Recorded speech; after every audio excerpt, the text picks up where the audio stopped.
I thought I would do a hair video. A lot of you ask me how I get my curls when it's that mad hairdo, so I'm going to do that today. I wash my hair today with Damage Remedy from Aveda, and sometimes I use Olaplex and sometimes I use Kerastase, but I kind of generally go for mask. Josh Wood, the everything mask. I use generally a very heavy mask at the end of my hair. What I then do is I put it in a towel for about 5 minutes and then I take it out, and I haven't brushed it. That's the key here. I haven't brushed it straight. When I was in the shower, I was brushing through the conditioner. I left quite a lot of conditioner on the ends, but once I've come out the shower, I don't brush my hair again. Otherwise, it just goes frizzy. I'm going to start off with the Iles formula. I found this from a little pharmacy in Beecham Place. It was like 38 bloody pounds, but it's called Curl Revive.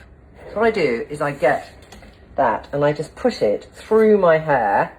I'm going to put quite a lot on, and I generally will have washed my hair and then walked around for 5 minutes before I do this. So I sort of really coat it, because what I feel this is going to do is not let it go too frizzy and actually allow the curl to just go wink up instead of whoop frizz. Okay, so I'm just going to put some more on the ends. And the joy of this product, unlike so many products I've tried, is that I don't feel it leaves my hair in any way crackly. I put that on, and then I put on, this is like haphazard routine, a bit of the finishing serum, which probably you're meant to put on at the end, but I then read it can be put on wet or dry or damp hair, so I'm piling that on too. I don't want to weigh it down. I don't know if this weighs it down more, but I just do it on the ends, like that. Because where I'm going to put the diffuser, it protects it, and I don't want the diffuser to dry out my hair too much, giving myself a morning massage. And then I just start this kind of what I call just crunchy, my crunching technique. So I'm basically saying to my hair, hey, do you remember once when you were just curly? I know I'm going to get the diffuser. I don't put it on the highest. This is a GHD, by the way. And it's on the mid of everything, mid velocity and mid temperature. And I turn myself upside down and I just take my hair into it like this and leave it there for a little bit. And I could let my hair dry by itself, but this gives more chance for it to get a little bit curlier. So I am building up that texture, and there'll be a stage where it's too high before it gets wide, and that's when I get worried and think, am I doing the right thing? But then it will slowly get more texture here. I don't want to dry it out too much, so I might put a little bit more of the finishing serum on. I just want to keep that hydration, but I'm going to do it really thin in my fingers. Go to those bits. See the shape developing, and then I've just taken a bit over here because I want to kind of train that bit to do that. It's going to go too high and I got to somehow bring him down.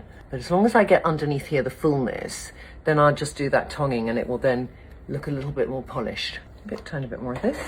Head upside down again. See you in a bit. Okay, that's getting there. Now I'm going to let that dry a bit. I'll have my meeting and then we'll show you the tonguing. Okay, so it's bone dry now, so there is that really nice thickness underneath, but the top here is still a little bird's nesty. So I'm going to do a couple of things. I'm going to take the finishing serum. Again, what would I have done without this bloody product?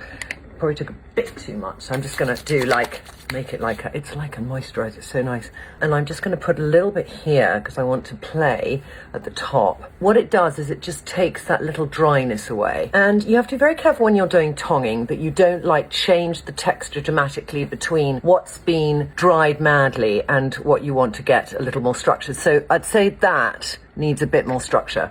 So I'm going to take a little bit here, and I'm just going to very gently brush the end, not too much.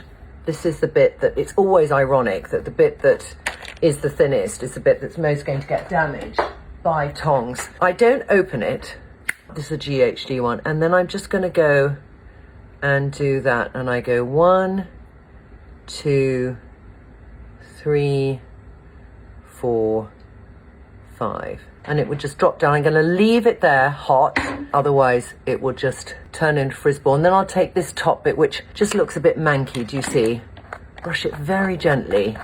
You don't need to brush it. I mean, you can also just brush it out straight. You can see it becomes frizzy. So then I'm just going to go, and this one, I'm going to push it to the front, and then I'm just going to go around again. 1, 2, 3, 4, 5. like that. So around the face, less frizz. And then I might do the back is probably going to be a real bird's nest. So I'm just going to take these top little bits. I probably do in total like this, maybe about 6 bits. So I'm going to go like that and just press down the flyaways and use that to do it. And then I take this and I keep the hair quite loose, not loose around it, but you see I'm not making it tight around it. Just do a little bit of 1, 2, 3, 4, 5. And let it go. Just let it sit in the hair. Don't do anything with it. And then another side here where this feels a little bit, look, tiny bit bird's nesty again. Don't get too big a pieces. Get those hairs to come down. And then you can either go, oh, yeah, obviously don't burn yourself. Trick is not to have them going in the same direction because I don't want to look like some ringlet person. So I'm nearly there. I mean, it's that fewer pieces. I might actually do that. Do you see that top? It feels very frizzy, actually. So I might just do that, hop again, and then I'm just gonna do, I think this is a different direction from the one I've done at the front. There. Okay. This I'm keeping, and it's amazing how deceptive it will make you think that is much better underneath just by having that little gloss on the top. I might just do that little bit here as well. And I mean, it can be a quickie, it can be like that. And just 1, 2, 3, 4, 5 there. And then I'm going to do the back. And I'm going to just pull that out now because I'm in a rush now. So I'm going to go round there. 1, 2, 3, 4, 5. But you just want to see how I'm going to draw it out. You see here I've got nice texture there. Might do that bit. That's feeling a little frizzy to me, this bit. Do that in a slightly different direction.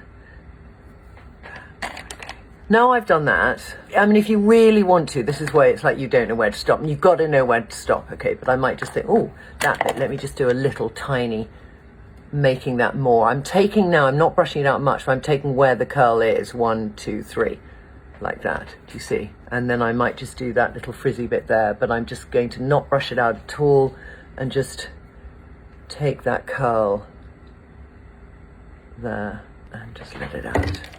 There. So then I'll take a little bit more of this again. I'm still a bit Charles II, but I'm just going to now do this with my hair.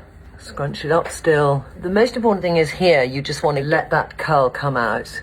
You don't want it to look like it's totally separate from the rest of your hair. That is a bit out of control, but that's all right because it will settle during the day. And then I just squidge it. You know, you've seen me do this. And you can play with the hairline. You know, it might be you've always had the same hairline. You know, you're going to have that slight raise. Like I've got here, I've got that bit of a raise there. You'll get the texture, and this Curl Reviver is amazing. And my hair, since I've been doing it, just is so much less dry. So, there you have it. Tong, diffuser, Il Formula, curly hair.